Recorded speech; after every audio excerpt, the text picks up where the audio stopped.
As someone who at school was consistently titled Bookworm of the Year, I will be betraying myself if I don't do a book review now that I have a YouTube channel. We're going to start with my least favorite books for 2023 and then we're going to make our way up. Minus 5,000 out of 5. Burn them. Law school pain aside, we are starting with The Last Mile in Sunder City. I don't remember the last time I struggled to read a book so much. It reminded me how much I don't like fantasy books written from a first-person narrative. This is an urban fantasy in which a soldier turned PI is hired to investigate the disappearance of a vampire. The world has lost its magic because humans tried to harness that magic and failed miserably and basically broke the world. So all the magical creatures have lost their magic, and so they are either already dead or on the verge of extinction.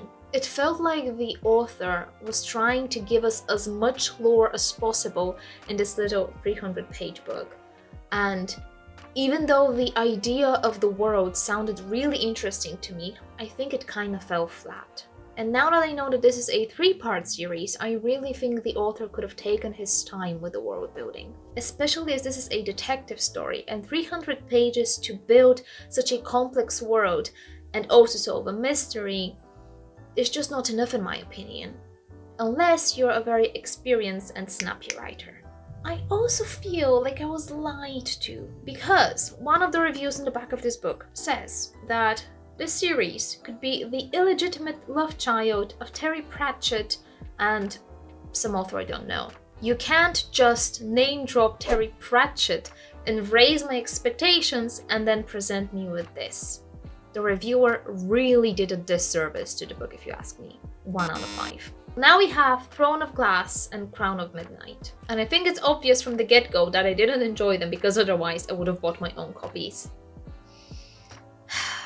Long story short, you have a teen girl assassin who is taken out of the mines where she was working as a slave to compete to become the new royal assassin of the tyrant who is ruling the kingdom and who also eliminated all magic in the kingdom. I have one main issue with the Throne of Glass series, and that's the main character. She is insufferable. I could tolerate her in book 1, and I was hoping for character development in book 2, but all I got was character regression. Disappointed! I feel like the second book's ending was forced, and the main character's emotional turmoil and feelings of betrayal were completely over-exaggerated. The only thing I remember enjoying was the plot around Dorian, but that was not enough to keep me reading the series. 2 out of 5. 1.5 for the first book, 0.5 for the second. And that 0.5 goes directly to Dorian. With that said, I liked the author's writing style, because it was quite light, which is why I picked up A Court of Thorns and Roses and A Court of Mist and Fury. Way better! A delight to read. A starving village girl and a huntress kills something she shouldn't have killed and is taken to the fairylands to be punished. Nothing too complicated, good world building, interesting plot, and they actually started caring about some characters. I did like the second one more than the first one, and I think anyone who's read the series can guess why.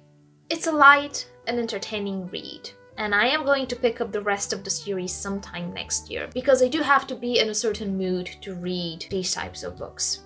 And that mood is the fanfiction mood, because these do kind of give me the vibe of a fanfiction. Which is not a bad thing, because fanfictions are my guilty pleasure, let's say that way. And I think the reason why they do feel like fanfics is why I was able to swallow the first-person narrative, which is, as I mentioned earlier, it's not something I like in a fantasy series. But also here's the thing, I started reading high fantasy when I was 11. My favorite books are The Wheel of Time and Amber Chronicles. The bar is high. The bar is very high, okay? Which is why ACOTAR gets a solid 3. Still like an artist. Nothing much to say about this one, honestly. Austin Kleon has once again done a really good job at motivating me to be creative and not be scared to try out new things. I actually started this channel after reading Show Your Work last year. They are both very, very easy to read. I think I went through each one of them in like 1 or 2 hours. I've underlined a lot of stuff, and I sometimes go back to them when my motivation drops. I wouldn't say this is a staple for content creators the way show your work is, but I'm definitely happy I bought it. 3.5 out of 5. Ego is the Enemy. Another banger by Ryan Holiday. He makes Stoicism really digestible, and I love the way he uses other people's stories to make his point and explain core Stoic principles. Of course, if you're not into philosophy, you'll probably think it's all poo-poo. But anyway, I used to read one chapter every morning until I finished the book. And of course, I've underlined a lot of stuff. And, well, not exactly underlined, because I got tired of doing that, because otherwise a whole text would be in lines. So I just kind of did like this thing on the side. Can you even see? Yes, basically.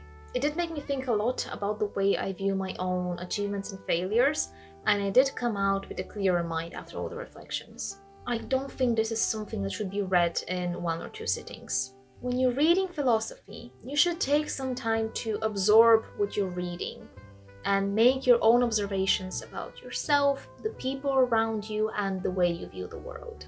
If you try to rush through it the way you would with a normal book, then I think you miss the point and you just think the author is being preachy. Anyway, for being thought-provoking, easy to read, and about Stoicism, I give it a 4. The Mistborn Series. Why it took me years to convince myself to read these, I have no idea.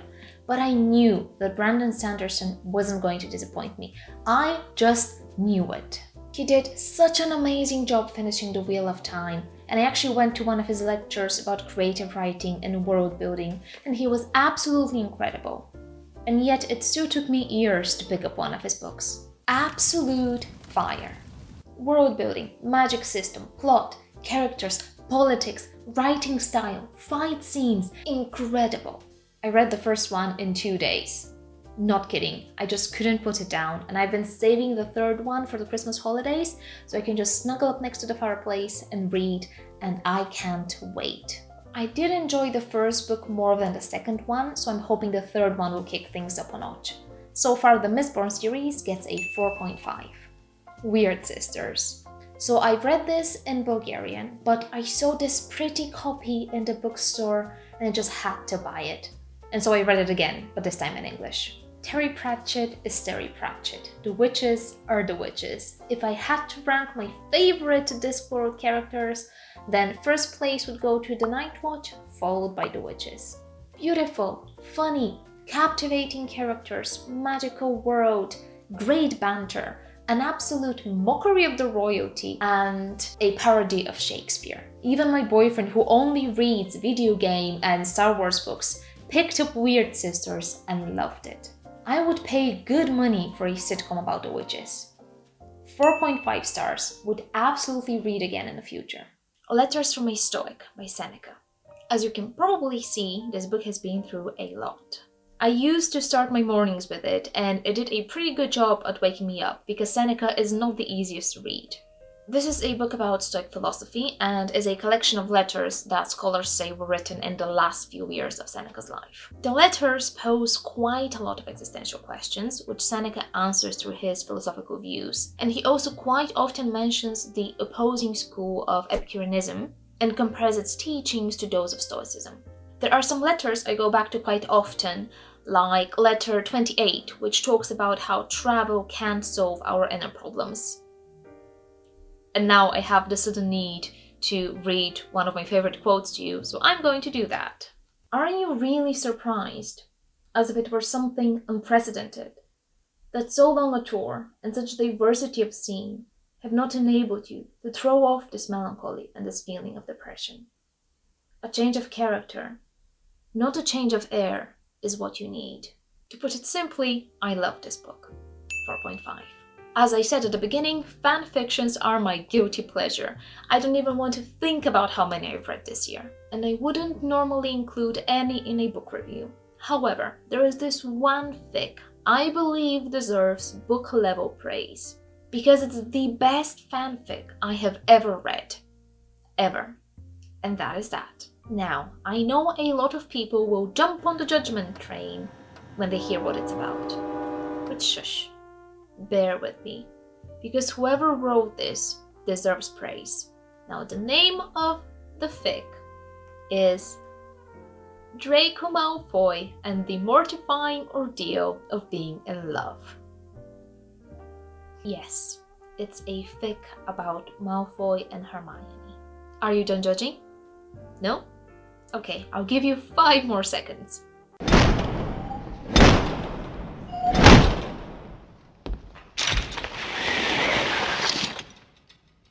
Turn to page 394. The first thing I will say is that I started reading Hermione for the first time this year, and this gem is what has now got me stuck in the Hermione fanfic world. So the person who wrote this is apparently a professional writer. However, they have decided to remain anonymous, and you can tell they are a professional. The writing style is just beautiful. The banter is comedy gold, and it made me laugh out loud more than once. There is proper, well thought out plot, and you can tell the author has done a lot of research about it. Basically, it takes place more than 10 years after the war, and Draco is the Auror assigned to protect Hermione, who is now a healer who is researching something top secret. Absolute cliché, written in a mesmerizing way.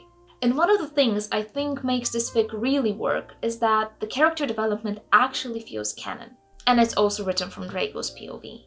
Anyway, the pacing is excellent, the action is proper action, but it's wildly entertaining. The romance is there, but it's written in such a subtle, slow burn, gentle kind of way that, at least to me, didn't feel rushed and unrealistic, and it didn't get on my nerves. I've read this twice in 1 year. Twice!